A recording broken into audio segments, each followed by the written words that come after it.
you. To those who were here last week and have come back, I am truly honored by each one of you who has taken the time out of your busy lives to be here, and I hope that these classes will be of interest. I'm going to teach a psalm today that is very, very different from the one I taught last week. And I'm going to introduce you to 5 commentators on this psalm that you would never expect a rabbi to quote. One comes from a 4-year-old child in Boston. One comes from a famous poet in Boston. One comes from a famous poet who lived in England. One comes from my teacher who lived in New York. And one comes from a woman who lives in Boca. What I'm going to do is what they call in baseball a change of pace. A pitcher will throw a fastball, and the batter swings and misses. So the batter thinks he's going to throw another fastball. And instead, he throws a curve or a slider, and the batter who's set for a fastball misses it. And that's what I'm going to do today. I'm going to go from Psalm 137 last week, which was about vengeance. And I'm going to go from there to a sermon that talks about love. Psalm 137 had one line. We liked it. We all liked it. But there was one line that bothered us. The line at the end where he asks God for vengeance. We were a little bit uncomfortable with that. And we showed a number of different commentaries. One church father says, that's typical of the Jews. They always hated everybody. And they always wanted vengeance until Jesus Christ came and taught them to be merciful. Not exactly. He found another one that I really liked. A Christian minister named Spurgeon said, if your child has been murdered in front of you, if your wife has been raped in front of you, if your holiest place has been destroyed right in front of you, you have a right to judge this psalmist. But if not, you have no right to judge him. So that was last week. It was all about vengeance. This week, Zena, will you put up Psalm 8? And let's read it slow to ourselves, slowly and carefully. Psalm 8, translated by Rabbi Eli Spitz. No, that's not Psalm 8. Psalm 8. You've got a Bible around, you can find it yourself. Judy Feitig is here. Here's Judy Feitig. Here's Judy Feitig. Sue is here. Hi, Judy. Rabbi, I'm sorry. I didn't realize you wanted that up. I'll know for next week. I just have the 2 poems prepared. All right, then I'll have to read sorry. it. You do. I'm sorry. Okay, let me find it. Oh, come on.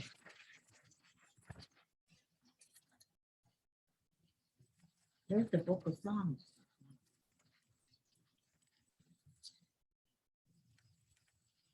I don't know. I don't have a copy either. We have a book of Psalms there. Yeah. Thank you, Sue. Thank you. Give me a second, then I'll find it. I'm sorry we don't have it for you to follow. You'll have to listen to it. Give me a second. Page 1419 in the Tanakh. 1419 in the Tanakh. 1420, yeah. Listen to it. I'll do it in English. O Lord our God, how majestic is your name in all the earth. Ma'adir Shimcha. You've covered the heavens with your splendor. Out of the mouths of babes and sucklings, you have found strength on account of your foes to put an end to the enemy and avenger. When I behold your heavens, the work of your fingers, the moon and the stars that you've set in place, what is man that you are mindful of him? Mortal man that you notice him. And yet you have made him a little bit less than the divine. You have adorned him with glory and majesty. You have made him master over your handiwork. You have laid the world at his feet, sheep and oxen, all of them, and wild beasts too, the birds of the heaven, the fish of the sea, whatever travels the paths of the sea. O Lord our God, you have, how wonderful is your name in all the earth. Did everybody follow that? Rabbi Spitz makes a point about the first line and the last line. Look at them. Did you catch the notice? Sharon Davidson's on. Did you catch the notice? What Psalm, Rabbi, again? 8. Did you catch the 8. notice between the first line and the 8th line? They're exactly the same. Adonai Adonai Ma'ad Yeshimcha b'kol ha'aretz. Rabbi Spitz says that's called an envelope. Whenever a poem or a psalm begins and ends with the same line, that's the central main idea of the psalm, and everything else fits in between them. So what's the first thing that the psalmist is saying? Ma'adir, how fantastic is your world. The psalmist is declaring his amazement, his astonishment at the unbelievable beauty of the world. He's overwhelmed. And Taka, how do you explain a tree or a flower or a sunset or a rainbow? You look at these things, if you really, really, really look at them, how can you not be in awe of the God who made them? My friend Arthur Green, who is a Jewish philosopher, says he believes in evolution, 100%. He has no doubt of its truth. But he says, for him, evolution is simply the method by which God has fashioned the world. He says it doesn't matter to him whether it took billions of years or whether it took 6 days. Either way, the world is still a wonder. Either way, the world is still the work of God's hands. And either way, it is still proof of the wondrousness of life. When I read what he said, it reminded me of an old story that Dr. Heschel used to tell about the sense of wonder. It's the story of what happened when the first streetcar came to Warsaw. The people in the little show were amazed. They had never seen a carriage that wasn't pulled by horses. They couldn't believe it. So they turned to the one muscular in their group. A muscular is a sophisticated person, somebody who reads the daily newspaper. They turned to him and they said, "Do you understand this miracle?" The muscular said, "Sure, I do." They said, "Can you explain it to us?" He said, "Sure, I can." So all the Hasidim gathered around him, and he explained how an electric streetcar works. He said to them, "Can you imagine 4 large wheels in a vertical position in 4 corners of a square? And then can you picture these 4 wheels connected to each other by very small wires? You get it?" The Hasidim answered hesitantly, "Yeah, we get it." And then the muscle said, "These wires are tied to a knot in the center of the square, and they're placed within a larger wheel, which is placed within a larger wheel, which is in a horizontal position. Do you get it? And the Hasidim answered with a little bit more uncertainty, yeah, we get it.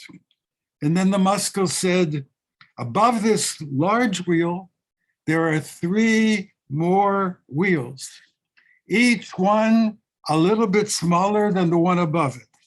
Do you get it? And the Hasidim answered, yeah, we get it. And then the Muskel said, on top of the smallest wheel, there is a tiny screw. And this screw is connected by a wire to the center of the car, which lies on top of the 4 wheels. You get it? And the Hasidim said, yeah, we get it. And the Muskel said, you see, it's not a wonder. The machinist inside the car presses a button, and that moves the screw, and that causes the horizontal wheels to move, and that causes the vertical wheels to move. And that's the way the car goes down the street. It's no wonder. It's very simple. And all the Hasidim nodded their heads, but there was one old Hasid who said to himself, to me, it's still a wonder. And that's how the psalmist feels. He is enchanted and overwhelmed by the glory of God's creation.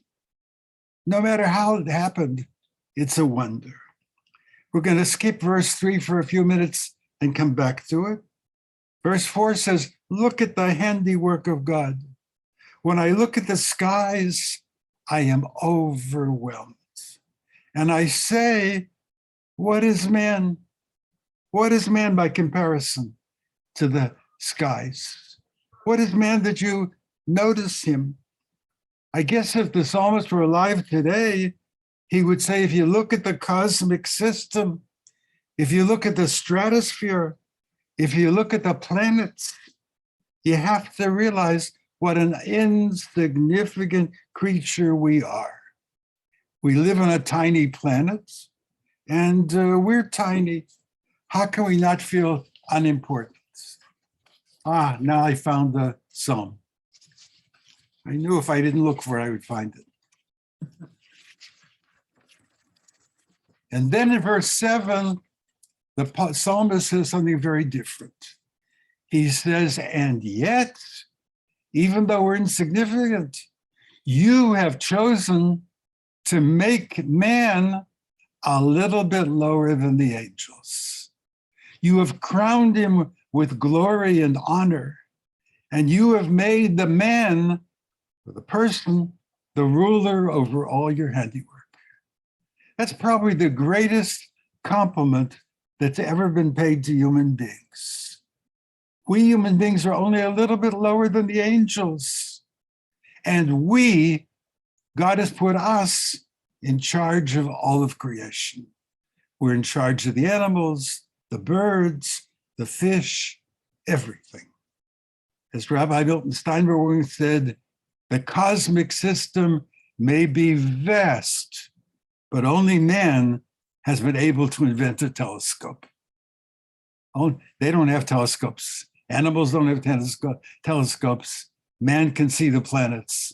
Man can see the moon. I don't know if the moon can see man. Now comes go back to verse 3. I hate to tell you this, I don't understand this line. I don't. Not at the level of its pshat, not at the level of its original meaning. And most of the Bible scholars that I have consulted say that they don't understand it either. What it means to the soul, that I think I do understand. The line is, Mipi oladim v'yonkim yasartaos. From the mouths of babes and sucklings, you have created glory so that I defeat your enemies. I don't know what that means. Rabbi Spitz, who knows much, much, much more about the Bible than I do, without question, Even I'm not sure that he's right. He translates it, children, out of the fact that we can talk, that the human being is, as the Targum says, a ruach mamale, the only creature that has the ability to speak. That's why God loves us. But I must tell you, I don't understand that explanation, because infants and sucklings don't know how to speak. They can coo, they can gurgle, but they don't speak. So I don't understand his explanation. Robert Alter, who is the greatest expert on the poetry of the Bible that I know, threw up his hands when he came to this passage. So I don't know what this line means. And if he doesn't know what it means, how can I?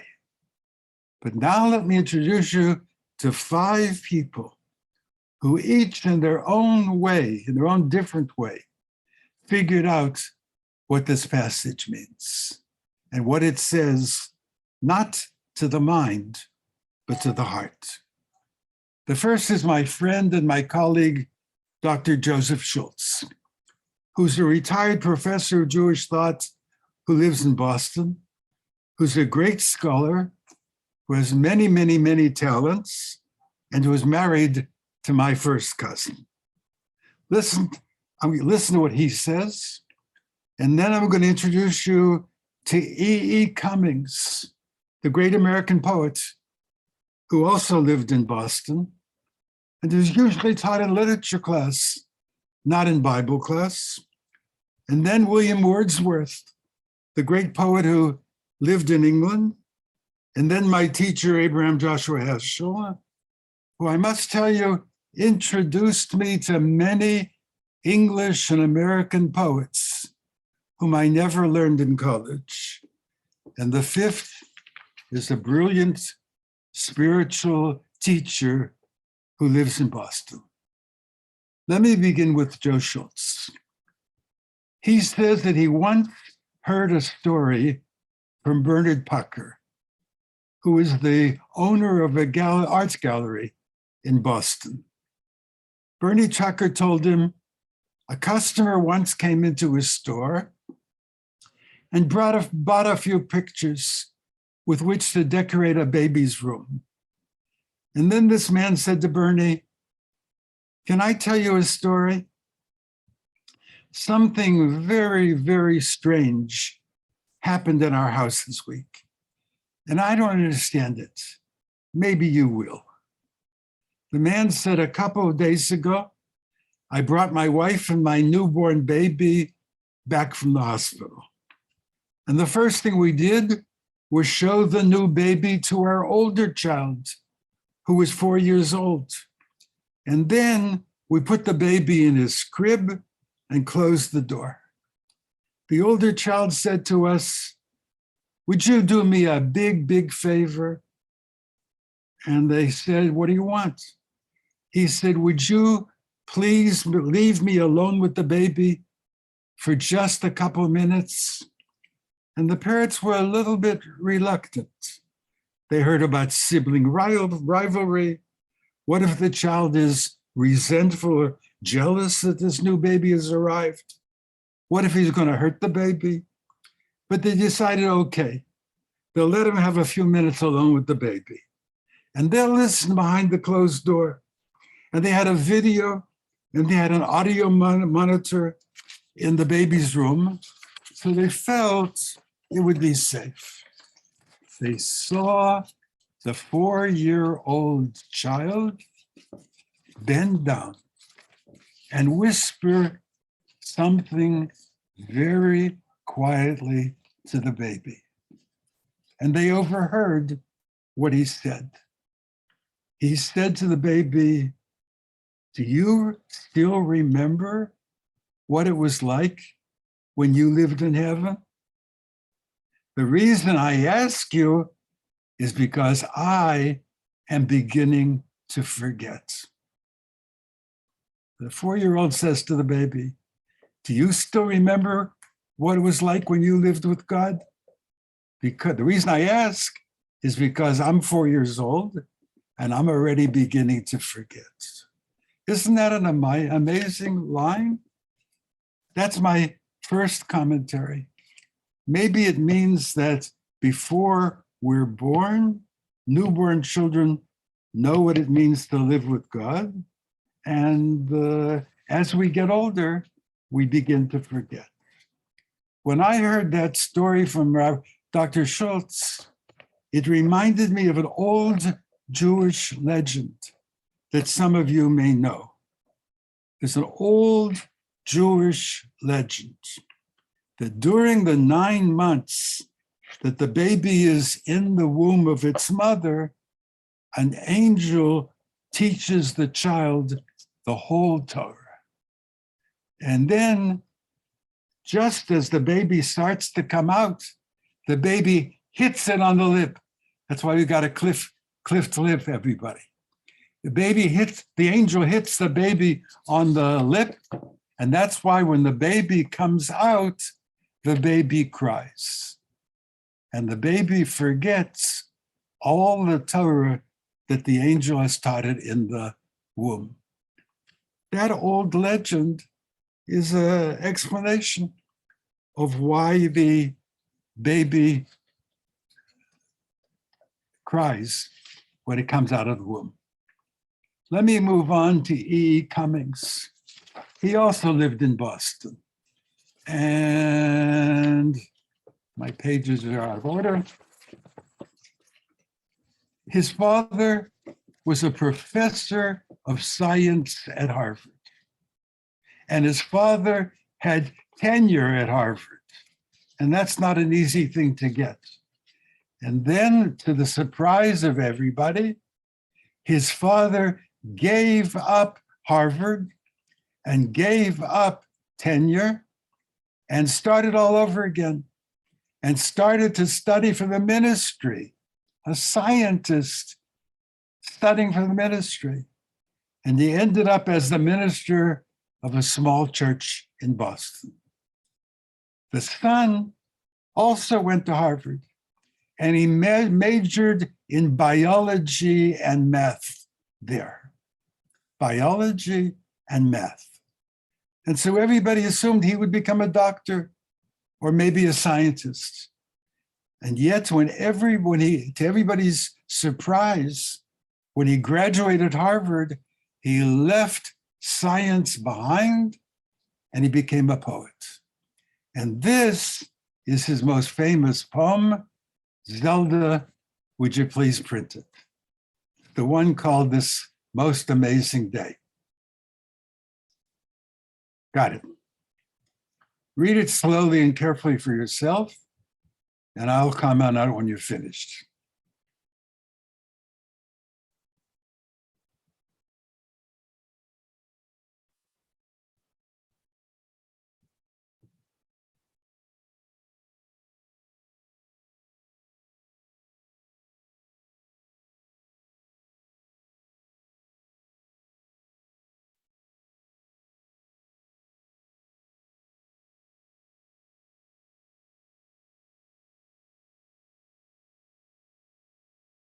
Have you read it?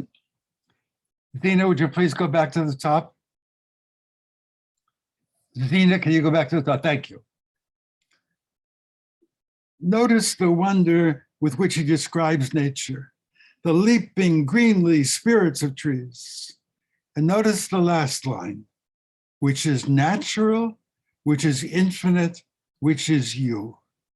The world is not either natural or divine, it is both at the same time.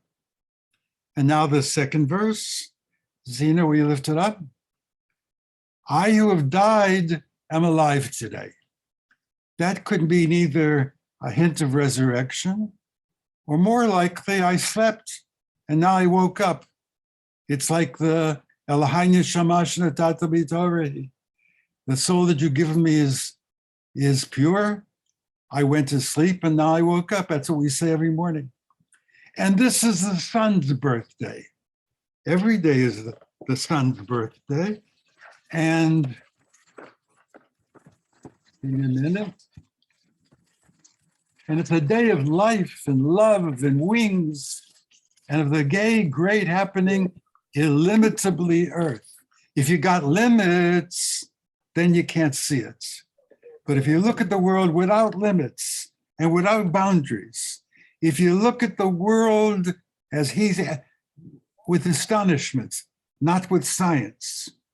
If you look at the world with astonishment, it's full of life and love and wings and excitement. Next verse. How should tasting, touching, hearing, seeing, breathing, anything, lifted from the no of all nothing? If you're a no person, if you're a negative person, if you're merely a human being, how can you believe or doubt unimaginable you? God is not visible, not touchable, not tasteable, not hearingable, not seeable. If you're just a human being, you can't imagine God. But if the ears of my soul are awake and the eyes of my soul are opened, then I can. You can't see God with your ordinary eyes. You can see God with your inner eye. You can hear God with your inner ear. I think Cummins is saying in his way what the psalmist is saying in his way. How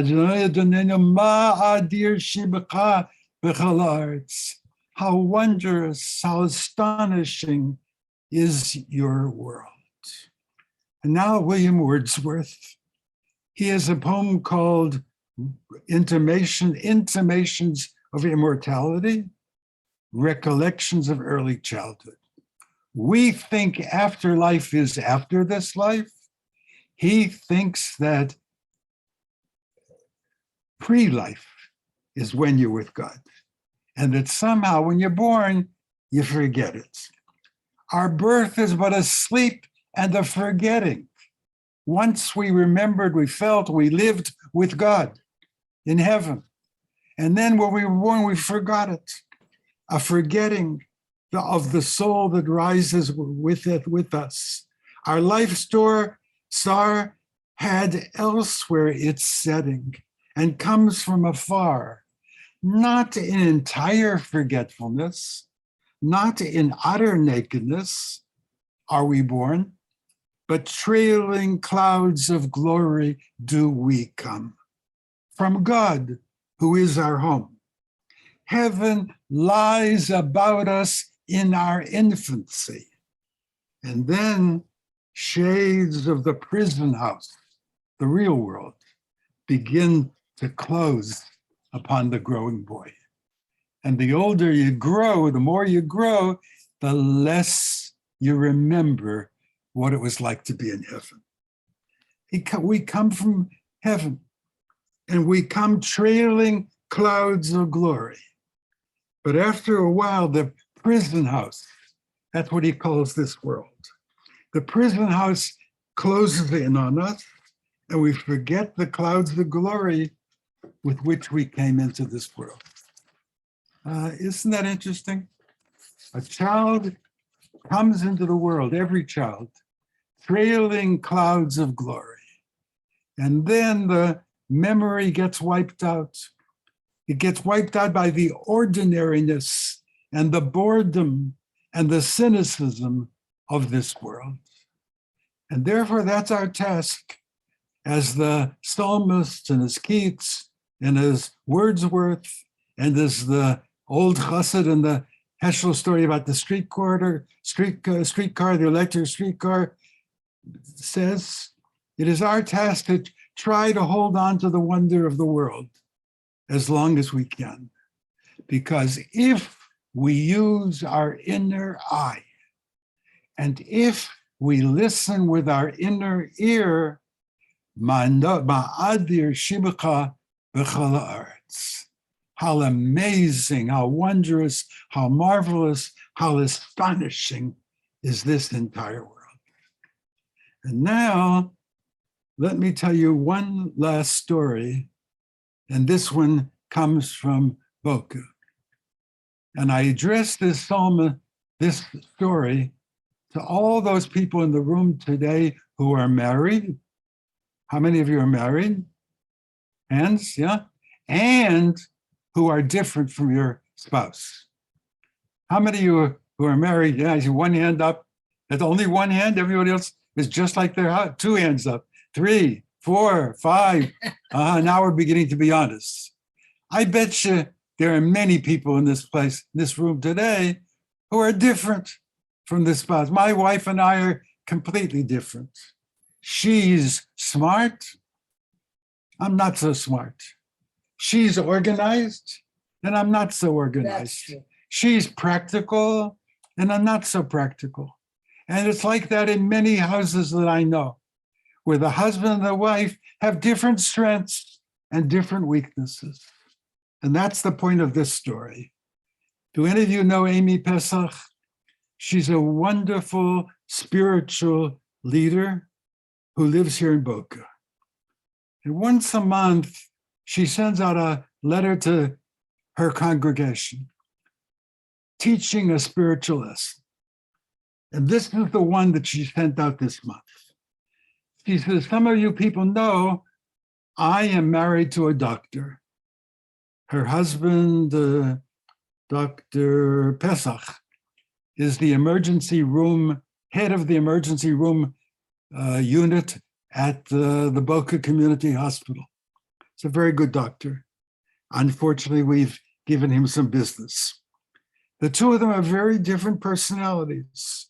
She is a deeply spiritual person, and he is a doctor. He's a scientist. One day this week, the two of them took off and went to Chicago, where they come from, for a vacation, for a brief vacation. And while they were there, they went for a walk in the Chicago Arboretum. If any of you ever been there, they went for a walk in the Chicago Arboretum.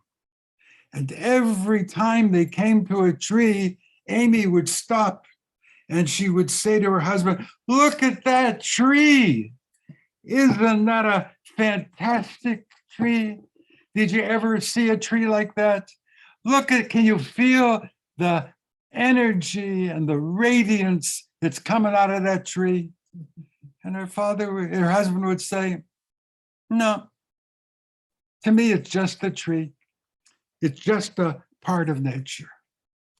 And they would look at each other and they were both frustrated. And then they went on and they came to an especially, time out. They came to an especially beautiful tree. And Amy was overwhelmed. And she ran to the tree and she put her arms around it. And they didn't reach. The tree was so thick that she couldn't reach. And she said, see this tree? Look how radiant it is. It's shining. And so her husband took a picture of her hugging the tree. And sure enough, when they looked at the picture, they were both radiant. She had a fantastic smile on her face. She was grinning from ear to ear as she hugged the tree. And the tree was also radiant. It really was. You could see powerful rays of sunshine illuminating the tree. And their husband said, and she said to her husband, see, now do you admit that the tree is radiant? And he said to her, no, the reason it is shining is because somehow, I don't know how, some broken glass landed on the tree. And the sun happened to catch its reflection. And that's the reason why the ray of light is shining from the tree. It's the reflection of broken glass, and by coincidence, by nature, by accident, however you want to explain it, the sun happened to hit that glass at the moment when I was taking the picture, And that's how come it sent out rays. And that's how come the tree looks radiant. And when they each explained the radiance to each other in different ways, when she said it proves the mystery of life, and he said it's a coincidence, they both looked at each other and they threw up their hands in frustration. He was exasperated that she couldn't see what he saw. And she was exasperated that he couldn't see what she saw. And then they both said, you know what? We've been married to each other for 33 years so far. You look at the world one way, and I look at the world a different way. May we continue that for many, many more years to come. You look at the world one way, I look at the world another way. May we continue to fight. May we continue to disagree. May we continue to live with each other that way for many, many more years to come. And so that's my wish for all the people here today. If you have a spouse who looks at the world one way, and if you look at the world a different way, then if you look at the world the way the Muskell who explained the streetcar, the electric streetcar, and said it was no wonder, or if you're like the chassid who said, by me, it's still a wonder, after all the explanations, if you're like E. Cummings who says the world is amazing, or if you're like somebody who says, what big deal, what's amazing? If you're like the person who says, like William Wordsworth, what a wonder the world is, or if you're like somebody who says, big deal, I don't think it's a wonder at all. If you're like Heschel, oh, I forgot to tell you one more story out of Heschel's, I'm sorry. I forgot to tell you this one, which I should have told you first. One day I remember Dr. Heschel and I went to a Brit Milah. And after the service and the refreshments were over, he and I were walking back. And he had a big smile on his face. And he said to me, do you know why everybody who came into that bris, when they looked at the baby, smiled? I don't know why. He said, because a baby is pure potential. When you look at a baby, you have no idea what it's going to become. This baby could turn out to be another Beethoven, or another Bach, or another Einstein, or a devoted father. Or this baby could turn out to be a abusive father, God forbid, or a neglectful father, or an ordinary father, or a troubled father. You don't know. When you look at a baby, you see pure potential. And that's true of no other creature. If you look at the seed of a palm tree, that seed of a palm tree is never, never, never going to grow up to be an oak tree. Palm tree seeds never become oak trees. If you look at a cat, a baby cat will never, never, never grow up to become a monkey or a dog or a bear. A baby cat is going to grow up to be a cat. But a child, nobody knows. Nobody can predict what a child is going to grow up to be. It's pure potential. And that's why everybody smiles when they see a baby.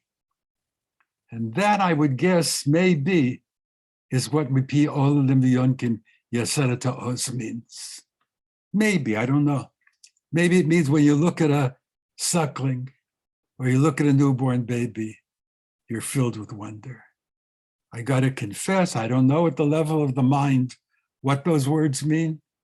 Nobody does. not even Rabbi Spitz, but that's my suggestion as to what it says to the heart. Sometimes I have two goals in this class.